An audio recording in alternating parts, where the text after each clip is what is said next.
నమస్తే, welcome to life line. నేను Shivani. So ఈ రోజు మనం డిస్కస్ చేయబోయే టాపిక్స్ వచ్చేసి ఆస్తమా అండ్ అలర్జీస్ గురించి.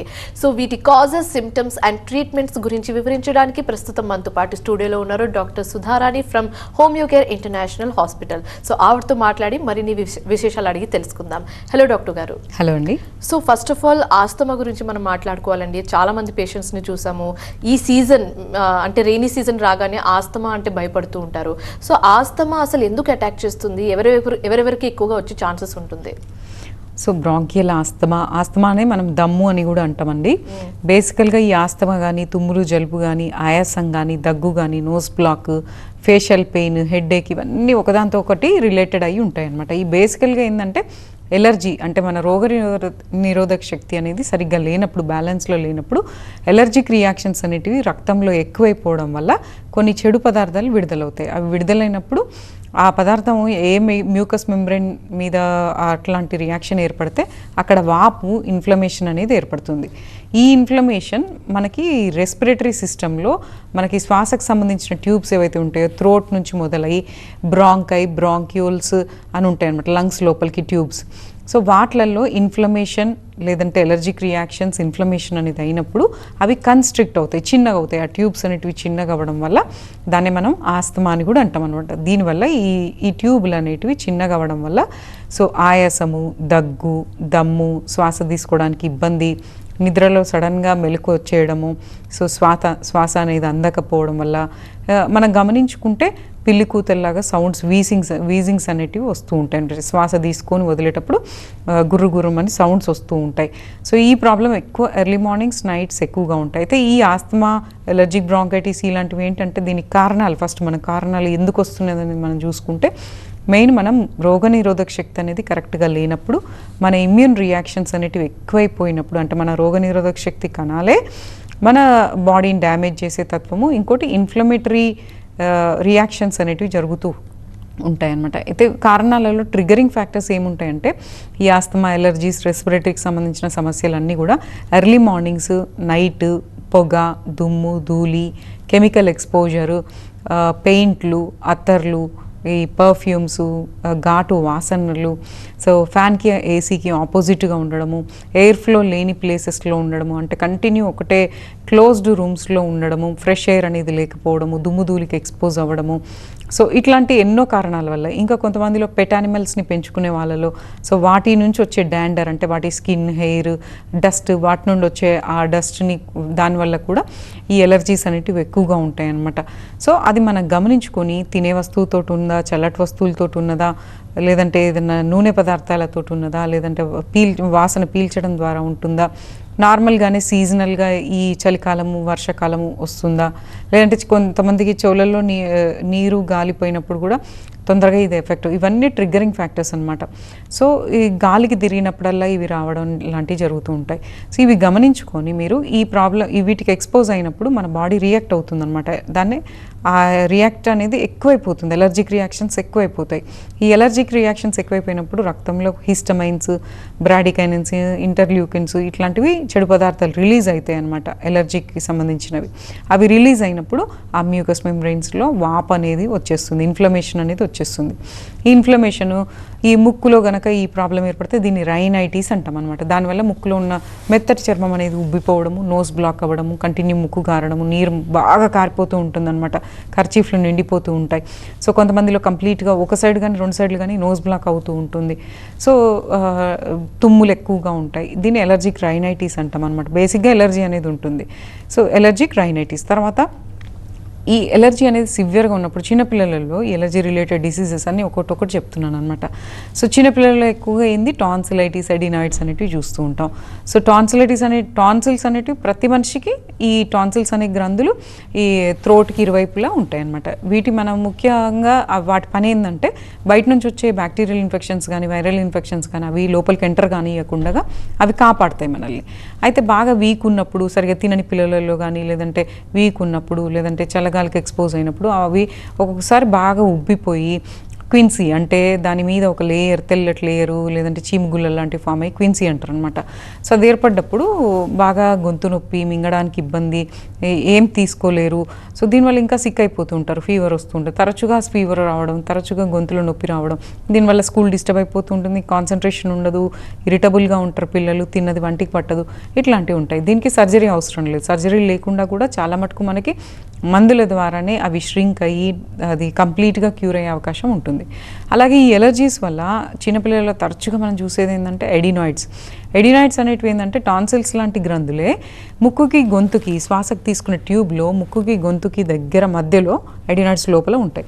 అవి ఉబ్బినప్పుడు వీటికి కూడా ఇంచుమించుగా కారణాలు ఇంతే. వీక్ ఉన్న పిల్లలలో లేదంటే ఎక్కువ అవుట్ సైడ్ ఫుడ్ తినడము, cool drinks, ice creams, chocolates, biscuits ఇలాంటివి తీసుకున్నాడు అంటే వాటి వల్లనే వస్తాయని చెప్పడానికి కాదు, ఇవన్నీ ట్రిగ్గరింగ్ ఫ్యాక్టర్స్ అనమాట.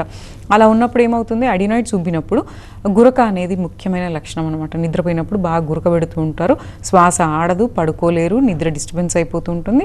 ఇది ప్రాపర్గా కరెక్ట్ టైంకి మనం ట్రీట్మెంట్ తీసుకోకపోతే అడినాయిడ్ స్వెల్లింగ్ అనేది ఎక్కువైపోయి దాని ఎఫెక్ట్ వలన కంప్లీట్గా శ్వాస తీసుకోవడానికి ఇబ్బంది పడుతూ ఉంటారు, నిద్రపోరు. తర్వాత ముక్కు యొక్క షేప్ అనేది కూడా చేంజ్ అవ్వడము, సో ఇన్ఫెక్షన్ లోపలికి వెళ్ళడం లాంటివి జరుగుతూ ఉంటాయి. దీనికి చాలామంది సర్జరీస్కి వెళ్తూ ఉంటారు, లేదంటే స్టిరాయిడ్స్ వాడుతూ ఉంటారు. సో దీనికి కూడా మనకి హోమియోపతిక్ ట్రీట్మెంట్స్లో మందుల ద్వారానే కొంతకాలం కంటిన్యూగా వాడుకుంటే అంటే ప్రతి ఒక్కరికి ట్రీట్మెంట్ ఒకటే రకంగా ఉండదన్నమాట. ఇది ఎంతకాలం నుంచి ఉంది, ఎంత తీవ్రతతో ఉంది, కారణం ఏంటి, హెరిడిటీ ఏమైనా ఉందా అనేది చూసుకొని రిపోర్ట్స్లో దాని ఎంతవరకు డీప్గా ఉందనేది చూసుకొని మందులు అనేటివి ఇస్తాం. ఇప్పుడు హోమియోపతి ట్రీట్మెంట్ అనేది సర్జరీ లేకుండా ఓన్లీ మందులతోనే మీ న్యాచురల్గా హీలింగ్ పవర్ అనేది ప్రతి ఒక్కరికి ఉంటుంది. ఆ హీలింగ్ పవర్ పెరిగే విధంగా, ఇమ్యూన్ సిస్టమ్ బ్యాలెన్స్ అయ్యే విధంగా, ఎలర్జిక్ రియాక్షన్స్ తగ్గి, ఎయిర్వేస్లో ఇన్ఫ్లమేషన్ అనేది తగ్గి, సో అవి ఉబ్బకుండా మెడిసిన్స్ ద్వారానే ఇవి మెల్లమెల్లగా తగ్గుకుంటూ వచ్చి ఒక స్టేజ్లో ఏ మెడిసిన్ లేకుండా, అంటే అది ఇతర మందులు లేకుండా, హోమియోపతి మందులు లేకుండా కూడా వీళ్ళు మంచిగా ఉండొచ్చు, లైఫ్ లాంగ్ సర్జరీ లేకుండా హ్యాపీగా ఉండొచ్చు. అలాగే ఈ ఎలర్జీస్ వలన కొంతమందిలో ఏమవుతుందంటే ఎలర్జిక్ బ్రాంకైటిస్, అంటే ఎలర్జీ అనేది ముక్కు గొంతు కాకుండా గొంతు నుంచి కిందకి లంగ్స్లోకి వచ్చే ట్యూబ్స్లో ఈ ఇన్ఫ్లమేషన్, ఎలర్జీ అనేది ఎక్కువైపోయినప్పుడు ఏమవుతుందంటే ఆ ట్యూబ్లు అనేవి వెడల్పుగా ఉండే ట్యూబ్లు అనేవి చిన్నగా అయిపోతాయి, కన్స్ట్రిక్ట్ అయిపోతాయి. ఆ కన్స్ట్రిక్ట్ అయినప్పుడు శ్వాస తీసుకోవడానికి చాలా కష్టపడాల్సి వస్తుంది. వీళ్ళు మెట్లకి దిగేటప్పుడు చాలా ఇబ్బందికరంగా ఉంటుంది, గట్టిగా మాట్లాడలేరు, కూర్చొని లేచినప్పుడు కూడా వస్తూ ఉంటుంది, స్ట్రెస్కి కూడా వస్తూ ఉంటుంది. ఎందుకంటే స్ట్రెస్ ఎక్కువ తీసుకోవడం వల్ల మన ఇమ్యూన్ సిస్టమ్ అనేది ఆల్టర్ అయ్యి హీలింగ్ పవర్ తగ్గిపోతూ ఉంటుంది అనమాట. సో చెడు పదార్థాలు, బ్యాడ్ హార్మోన్స్ ఎక్కువగా ఉంటాయి. సో ఇట్లా కొంచెం స్ట్రెస్ కూడా తగ్గించుకోవాలి. సో ఇట్లా అనేక కారణాల వల్ల ఈ శ్వాసకు సంబంధించిన ట్యూబ్లు అనేవి కన్స్ట్రిక్ట్ అవ్వడం వల్ల దాన్ని ఎలర్జిక్ బ్రాంకైటిస్ అంటాము. శ్వాస తీసుకోవడానికి ఇబ్బంది. ఇందులో మ్యూకస్, తెమడ అనేది, స్ఫుటం అనేది ఈ శ్వాసకు సంబంధించిన ట్యూబ్లలో బ్లాక్ అయిపోవడము, తర్వాత వైట్ సెల్స్ అనేటివి, ఈస్నోఫిల్స్ అనేటివి యాక్టివిటీ ఎక్కువ ఉండడం వల్ల కూడా ఒక్కొక్కసారి పస్తో కూడిన డిశ్చార్జ్ అనేది తెమడలాగా వస్తూ ఉంటుంది. సో కొంతమందిలో ఇది కరెక్ట్గా ట్రీట్మెంట్ తీసుకోకపోతే మళ్ళీ దాంట్లో సెకండరీ ఇన్ఫెక్షన్స్ లాగా, బ్యాక్టీరియల్ ఇన్ఫెక్షన్స్ లాగా, అంటే టీబీ లాంటివి లేదంటే ఆస్పర్జిల్లస్ లాంటివి, అలాంటి ఇన్ఫెక్షన్స్ డీప్గా వెళ్ళిపోయి సో ఇబ్బందికరంగా మారుతూ ఉంటుంది. అంటే దీనివల్ల ఒక్కొక్కసారి ఆ స్ఫుటం అనేది, ఆ తెమడ అనేది ఎర్రగా, పచ్చగా, గ్రీన్గా, రెడ్గా ఇట్లా పడుతూ ఉంటుంది అనమాట. సో దానికి మూల కారణం మనం కనుక్కోవాలి. అది ఎక్స్రేల ద్వారా, ఎంఆర్ఐల ద్వారా, సిటీ ద్వారా, సో ఇంకా కొన్ని రక్త పరీక్షల ద్వారా అది ఇన్ఫెక్షనా, జస్ట్ ఎలర్జీయా, బ్రాంకైటిసా అనేది మనకు కరెక్ట్గా తెలుసుకొని దాని ప్రకారం మందులు వాడుకుంటే మీకు అట్లా రక్తం పడకుండా, చీము అనేది పడకుండా, అంటే ఈ స్ఫుటం అనేది రాకుండా, కాఫ్ తగ్గి, ఎయిర్వేస్ అబ్స్ట్రక్షన్ అనేది తగ్గి మంచిగా క్యూర్ అయ్యే అవకాశం ఉంటుంది. అయితే ఈ ఎలర్జీస్, ఆస్తమాస్, ఎలర్జిక్ బ్రాంకైటిస్ వీటికి ఏంటంటే చాలామంది ఎన్నో ఏళ్ళ నుంచి స్టీరాయిడ్స్, ఇన్హేలర్స్ ఇట్లా వాడుతూ ఉంటారనమాట. ఇట్లాంటి వాళ్ళకి మనకి ఏంటంటే హోమియోపతి మెడిసిన్స్ చాలా యూస్ఫుల్ అవుతాయి. ఎందుకంటే అవి లైఫ్ లాంగ్ వాడమని చెప్తూ ఉంటారు, వచ్చినప్పుడల్లా వాడమంటూ ఉంటారు. ఒక్కొక్కసారి ఆ మందులు పనిచేయవు, సో డ్రగ్ రెసిస్టెన్స్ పెరిగిపోతూ ఉంటుంది, వాటికి సైడ్ ఎఫెక్ట్స్ లాగా వస్తూ ఉంటాయి, చేతులు వణికిపోతూ ఉంటాయి, నరాలు వీక్ అయినట్టుగా ఉంటాయి. సో ఇలాంటి వాటికి ఏంటంటే సడన్గా ఆపేయమని మేమేం చెప్పాం, అవి కంటిన్యూ చేసి సడన్గా ఆపితే కూడా మీరు తట్టుకోలేరు. కంటిన్యూ చేసుకుంటూనే ప్యారలల్గా హోమియోపతిక్ మెడిసిన్స్ అనేవి కరెక్ట్ పొటెన్సీస్లో యూజ్ చేయడం వల్ల మీకేంటంటే వాటి యొక్క సైడ్ ఎఫెక్ట్స్ని తగ్గించుకుంటూ మెల్లమెల్లగా మీరు వాడే ఇతర మెడిసిన్స్ యొక్క డోసెస్ని తగ్గించుకుంటూ ఒక స్టేజ్లో పూర్తిగా ఇతర మెడిసిన్స్ లేకుండా ఓన్లీ హోమియోపతి మెడిసిన్సే కొన్నాళ్ళు వాడి ఈ మెడిసిన్స్ కూడా ఆపేసుకోవచ్చు. మీకు మొత్తం క్యూర్ అయిపోయినాక మీకు నచ్చిన ఫుడ్స్ తీసుకోవచ్చు, మీకు నచ్చిన ట్రీట్స్ తీసుకోవచ్చు అనమాట, హ్యాపీగా లైఫ్ లీడ్ చేయొచ్చు. కాబట్టి చాలామందికి తెలియదు ఈ ఎలర్జీ ఆస్తమాస్కి లైఫ్ లాంగ్ ఎలర్జిక్ మెడిసిన్స్ వాడాలా, లైఫ్ లాంగ్ ఇన్హేలర్స్ వాడాలా, లైఫ్ లాంగ్ స్టీరాయిడ్స్ వాడాలా అనే అపోహలో అంటే డౌట్స్తో ఉంటూ ఉంటారు.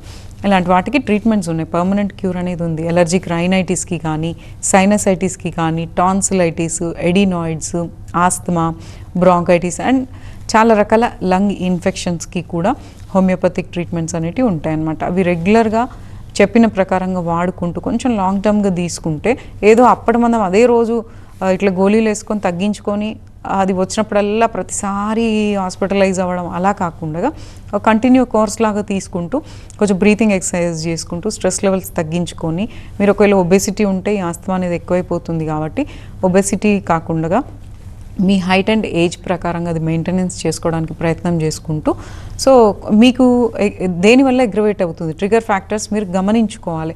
అంటే మీరు చేసే వృత్తిపరంగా అక్కడ ఏమన్నా కెమికల్ ఎక్స్పోజర్ ఉందా, దుమ్ముధూళికి ఎక్స్పోజ్ అవుతున్నారా, డస్ట్కి ఎక్స్పోజ్ అవుతున్నారా, సో ఇవన్నీ మీరు గమనించుకొని వాటికి కొంచెం తగ్గించుకునే విధంగా చేసుకుంటూ బ్రీతింగ్ ఎక్సర్సైజెస్ అనేవి చేసుకుంటే లంగ్ కెపాసిటీ అనేది పెరుగుతుంది అనమాట. అంటే లంగ్స్ ఎక్స్పాండ్ అయ్యే కెపాసిటీ అనేది పెరుగుతుంది. ఎందుకంటే మీరు ఏమీ ప్రయత్నాలు చేయకుండా దానంతట ఇదే హీలింగ్ అవ్వాలంటే ఒక్కొక్కసారి లంగ్స్ అనేవి గట్టిగా అయిపోతాయి, ఫైబ్రోసిస్ లాంటివి ఏర్పడతాయి. అట్లా గట్టిగా అయిపోయినప్పుడు మనం ఎంత ప్రయత్నం చేసినా కూడా లంగ్స్ ఎక్స్పాండ్ కావు, అలా పర్మనెంట్గా అయిపోతుంది. ఒక స్టేజ్లో పర్మనెంట్గా ఆ లంగ్ ఫైబ్రోసిస్ అనేది అయినప్పుడు ఇక లంగ్స్ అనేటివి ఓపెన్ కావన్నమాట. దానివల్ల ఇంకా లైఫ్ లాంగ్ ఇబ్బంది పడాల్సిన ఏర్పడుతుంది. సో వీటన్నిటికీ మనకి హోమియో మెడిసిన్స్ ద్వారా సొల్యూషన్ అనేది ఉంటుంది. ఓకే, సో డాక్టర్ గారు సైనస్ అంటే ఏంటి అండ్ ఎవరికి ఇది ఎక్కువగా వచ్చే ఛాన్సెస్ ఉంటుంది అండ్ దీని ట్రీట్మెంట్ ప్రాసెస్ ఏ విధంగా ఉంటుంది?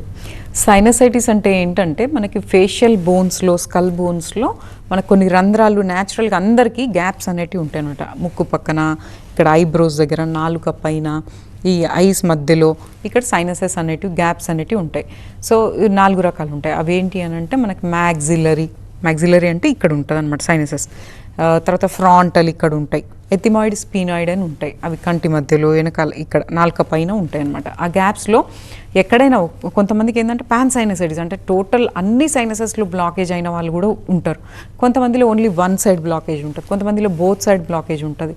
సో ఈ సైనసైటిస్కి కూడా ట్రిగ్గరింగ్ ఫ్యాక్టర్స్ ఏంటంటే ఎదురుగాలికి ఉండడము, చల్లటివి తీసుకోవడము, చల్లటివి తాగడము, తినడము, లేదంటే చల్లగాలికి తిరగడము, ఎవ్రీ వింటర్ ఆర్ రెయినీ సీజన్లో, లేదంటే ఏసీకి ఫ్యాన్కి ఆపోజిట్లో ఉండడము, లేదంటే వాళ్ళకి వీక్గా ఉన్న వాళ్ళకి ఆల్రెడీ ఇంతకుముందు వాళ్ళకి ఏదైనా లంగ్ రిలేటెడ్ ఇన్ఫెక్షన్స్, రైనైటిస్ ఇట్లాంటి తుమ్ములు, జలుబు ఉన్నప్పుడు ఇవి తొందరగా వచ్చే అవకాశం ఉంటుందన్నమాట.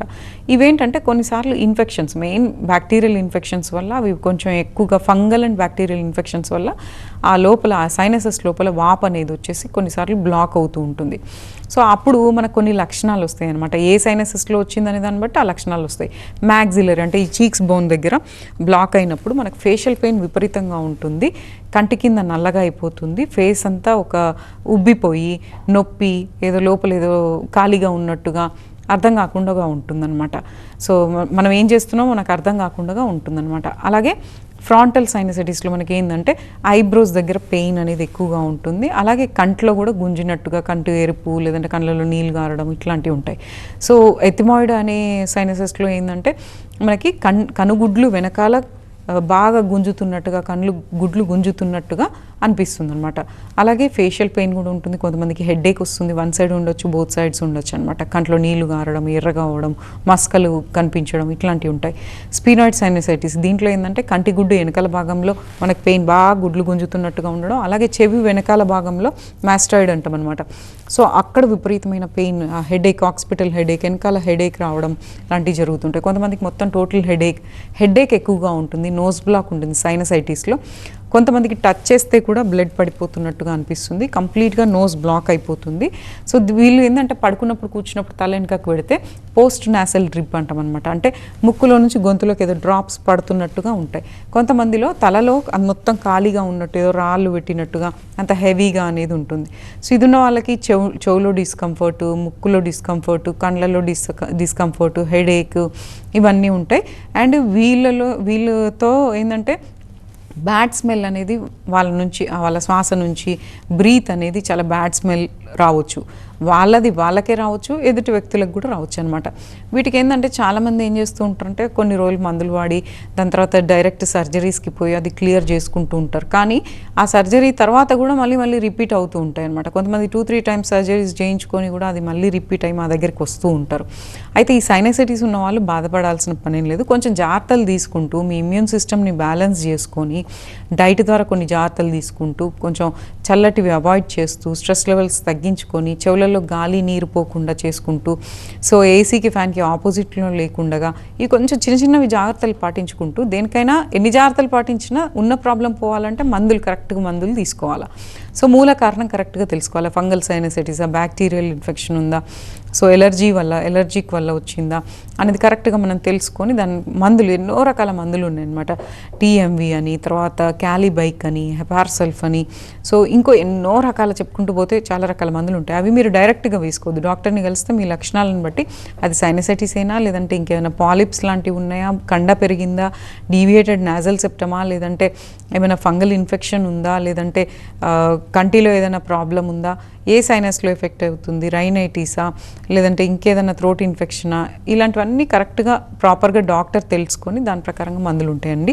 ఎన్నో వేల రకాల మందులు ఉంటాయి. ప్రతి మనిషికి వారి వ్యాధి లక్షణాలు, మానసిక లక్షణాలు, తర్వాత రిపోర్ట్లను బట్టి మేము మెడిసిన్స్ ఇస్తాం. అవి కరెక్ట్ పొటెన్సీలో కొంతకాలం రెగ్యులర్గా యూజ్ చేస్తే సో ఈ సైనసైటిస్ అనేది కూడా మెల్లమెల్లగా అవి లోపల బ్లాకేజ్ అనేది క్లియర్ అయ్యి మీకు ఫేషియల్ పెయిన్ తగ్గి, హెడేక్ తగ్గి, కంటి మస్కలు తగ్గి, కళ్ళలో నీళ్లు కారడం తగ్గి, సో నైట్ టైం పడుకుంటే సడన్గా మీకు ఈ బ్లాకేజ్ వల్ల ఏమవుతుందంటే స్లీప్ యాప్నియా అంటాం అనమాట. సడన్గా ఇంకా శ్వాస ఆగిపోయి చనిపోతామేమో అన్నంతగా సడన్గా లేస్తారనమాట.